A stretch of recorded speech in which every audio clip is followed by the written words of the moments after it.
નમસ્કાર ખેડૂત મિત્રો, આજે આપણે વાત કરીશું જીરુના પાકમાં જે લીલો સુકારો આવતો હોય, પીળીઓ રોગ આવતો હોય અને કાળી ચરમી આવતી હોય.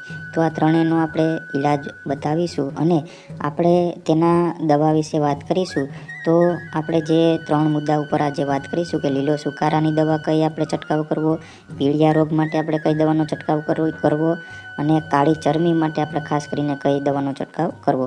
જો આ મુખ્ય 3 જે રોગ આવતા હોય, જો તેનાથી આપણે આપણા જીરુને બચાવીએ, જે આપણે ઉપેજમાં નુકસાની થતી હોય છે તે નુકસાની થશે નહીં અને આપણે એક સારામાં સારો ફાયદો જોવા મળશે. તો આજે આપણે આ 3 મુદ્દા ઉપર વાત કરીશું. તો વિડીયોના અંત સુધી બન્યા રહેજો અને અમારી ચેનલ ઉપર તમે નવા આવ્યા હોય તો ચેનલને પણ આપણે સબસ્ક્રાઈબ કરી રાખજો. તો પહેલાં આપણે વાત કરીશું પીળિયા રોગ માટે.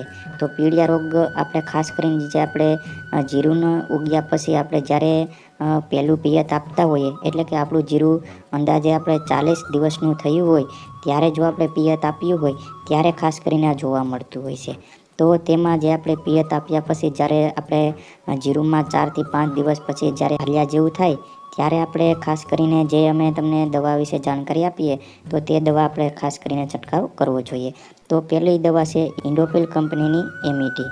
ખેડૂત મિત્રો, જો આનો ઉપયોગ તમે કરશો તો જે પીળિયો રોગ હોય તેમાં આપણે સારામાં સારો કંટ્રોલ જોવા મળશે. અથવા તો ઇન્ડોફિલ કંપનીનું અવતાર, આ બંનેમાંથી એક દવાનો છંટકાવ કરવાનો હોય છે.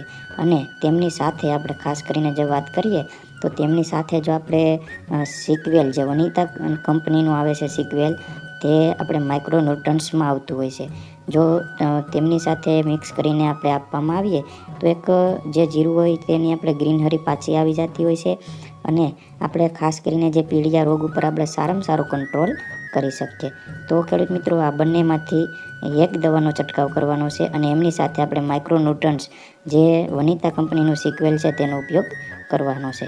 અને ત્યાર પછી આપણે વાત કરીશું લીલા સુકારા માટે. તો તેમના માટે આપણે જે મેટાલેક્સિલ 8% પ્લસ મેન્કોજેબ 66% આપણે આનો ઉપયોગ કરવો જોઈએ અને ગમે તે કંપનીનું આપણે વાપરવું જોઈએ. જે આ કન્ટેન અમે તમને 2 બતાવ્યા છે તેને આપણે ગમે તે કંપનીનું આ લઈ અને આનો છંટકાવ કરવાથી આપણે જે લીલો સુકારો હોય તેમાં આપણે ખાસ કરીને ફાયદો જોવા મળતો હોય છે.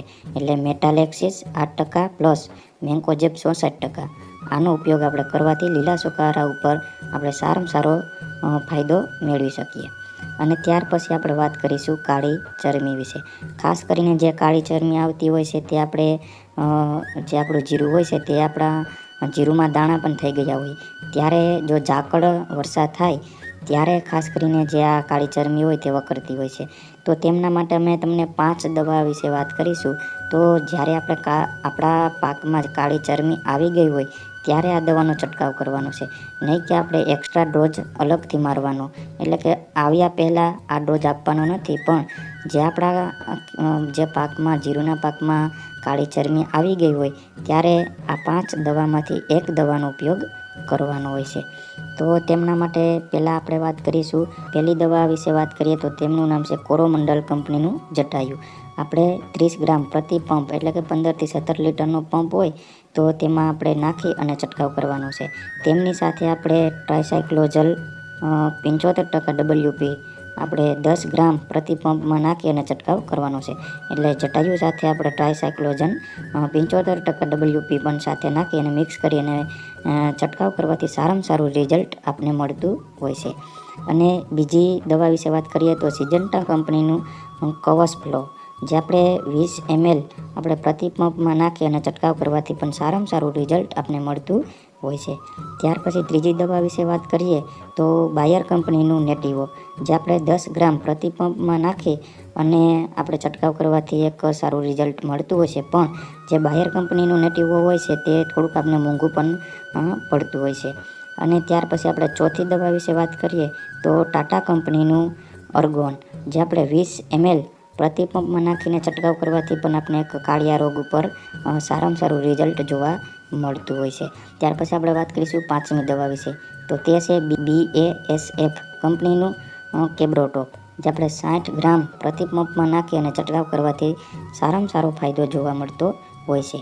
અને જો આપણે આ જે દવા છે તેમની સાથે જો માઇક્રોન્યુટ્રન્સની જે દવા આવતી હોય છે માઇક્રોન્યુટ્રન્સ, તેમને જો મિક્સ કરીને મારવાથી આપણું જીરું એકદમ વળશે નહીં. એટલે કે જો તમે આપણું જીરું હોય છે તેને કડક કરવા માગતા હોય તો માઇક્રોન્યુટ્રન્સની જરૂર નથી, પણ જો કડક કરવા ના માગતા હોય તો તેમની સાથે માઇક્રોન્યુટ્રન્સ જરૂરથી આપવું જોઈએ. અને ખાસ કરીને આપણે કાળજી એ રાખવાની હોય છે કે આ જે અમે 5 દવા આપી છે તેમાંથી એક જ દવાનો છંટકાવ તમારે કરવાનો હોય છે. અને આપણે જે 4 થી 5 દિવસના અંતરે આપણે 2 વખત આપણે આનો છંટકાવ કરવાનો હોય છે. એટલે કે આ જે દવા છે તેનો છંટકાવ કર્યા પછી આપણે 4થે થી 5મે દિવસે આપણે પાછો છંટકાવ કરવાથી એક કાળી ચરમી છે તેના ઉપર આપણે સારામાં સારો કંટ્રોલ કરી શકીએ.